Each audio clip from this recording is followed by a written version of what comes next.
Silakan duduk saudara, shalom. Apa kabar saudara? Haleluya, luar biasa. Saya percaya saudara adalah jemaat Tuhan yang diberkati oleh Tuhan.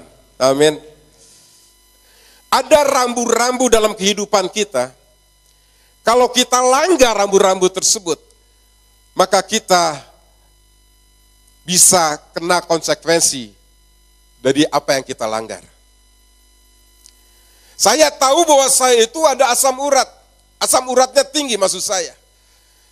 Dan kalau saya tahu ada beberapa jenis makanan yang tidak boleh saya makan.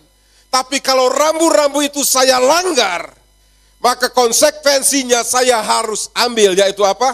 Asam urat saya akan semakin naik. Dan hal yang sama dengan dosa. Saudara perhatikan baik-baik. Alkitab banyak sekali menulis tentang dosa. Ada rambu-rambu yang tidak boleh kita masuki. Ada wilayah-wilayah yang tidak boleh kita lakukan.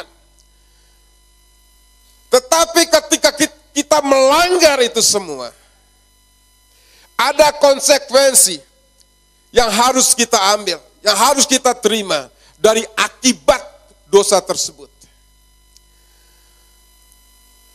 Jadi saudara jangan mentang-mentang bahwa Tuhan Yesus sudah menyelamatkan saudara. Saudara kebal dengan dosa. Tidak ada seorang pun yang kebal dengan dosa. Kalau kita melakukan dosa, ada konsekuensi yang harus kita ambil. Ada konsekuensi yang harus kita terima. Dengan dosa tersebut. Saudara, ini bertentangan dengan pengajaran Hyper Grace yang hari ini terus didengung-dengungkan. Memang kita diselamatkan oleh kasih karunia, bukan oleh perbuatan kita. Itu benar, saudara. Tapi ketika kita sudah menerima kasih karunia tersebut, selama kita di dunia ini, ada rambu-rambu yang harus kita taati. Ketika kita melanggar rambu-rambu tersebut, maka kita masuk di area yang namanya dosa.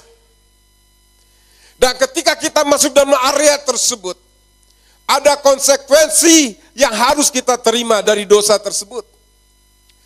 Saudara jangan mentang-mentang Yesus adalah penyembuh kita. Saudara tahu saudara punya kolesterol, saudara langgar rambu-rambu tentang pantangan makan bagi orang kolesterol. Saudara makan sate kambing yang banyak. Misalkan seperti itu. Saudara makan durian dan lain sebagainya. Sebesar apapun imanmu, tapi kalau engkau langgar ini, ada konsekuensi yang harus engkau terima. Yaitu apa? Kolesterolmu akan semakin naik.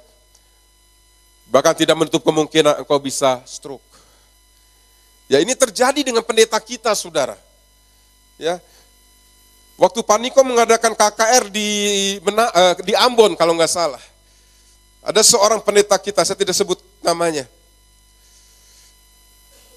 Karena di Ambon katanya duriannya enak. Akhirnya borong durian sebanyak-banyaknya, makan sebanyak-banyaknya. Pulang ke Jakarta, turun dari pesawat sudah tidak bisa, kena stroke. Siapa yang salah?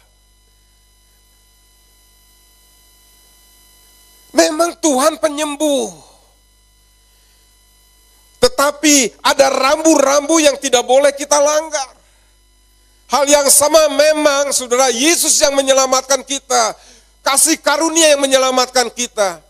Tapi sepanjang kita masih hidup di dunia ini, ada rambu-rambu yang tidak bisa kita labrak. Yaitu dosa. Saudara, yang namanya perbatasan, kalau misalkan di Indonesia, perbatasan antara Indonesia dan Malaysia misalkan, ya, ada yang namanya daerah Intikong di situ. Saudara tahu yang namanya perbatasan, yang namanya hukum itu abu-abu daerah perbatasan. Mata uang sendiri nggak tahu mata uang apa yang dipakai. Ada yang rupiah, ada yang ringgit. Hukum nggak tahu hukum yang mana yang harus dipakai. Itu yang namanya perbatasan. Makanya di perbatasan itu sering terjadi konflik. Nah, perhatikan baik-baik. Orang kusta ada di perbatasan. Perbatasan itu adalah daerah abu-abu. Hukum itu nggak berlaku di situ. Hukumnya itu hukum abu-abu. Orang-orang Kristen yang hidup abu-abu itu adalah orang kusta.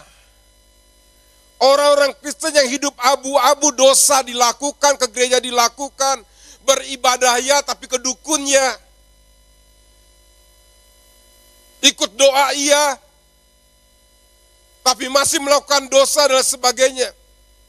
Itu hidup di daerah abu-abu. Dan itu adalah melambangkan orang kusta. Dosa itu, saudara. Jadi tidak benar kalau dikatakan saudara sudah menerima Yesus sebagai Tuhan dan Juru Selamat pribadi, saudara semuanya langsung masuk surga. Kalau orang-orang Kristen yang masih hidup abu-abu, saudara tidak bisa, harus bertobat. Kalau orang Kristen katanya sudah menerima Yesus sebagai Tuhan dan Juru Selamat pribadi,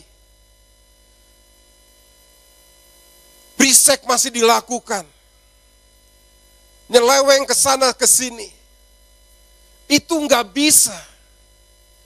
Harus kita berdiri dalam kebenaran firman Allah. Tidak bisa kita tinggal di daerah abu-abu. Lihat orang kusta ini, ketemu Tuhan Yesus justru di perbatasan di daerah abu-abu. Jangan mau kompromi dengan dosa. Penyakit yang paling susah itu adalah dosa. Saya tidak tahu, mungkin ada pemuda-pemudi yang masih sampai saat ini terikat dengan pornografi. Itu abu-abu.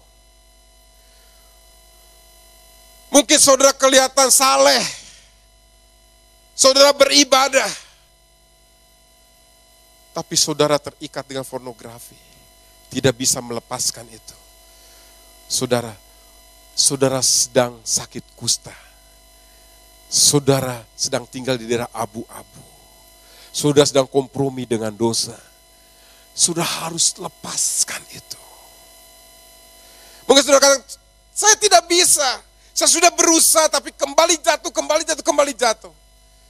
Hari ini fungsinya kasih karunia Tuhan. Minta kepada Tuhan, kasih karunia-Nya memberi kekuatan pada saudara. Dia akan memampukan saudara untuk bangkit. Meninggalkan dosa.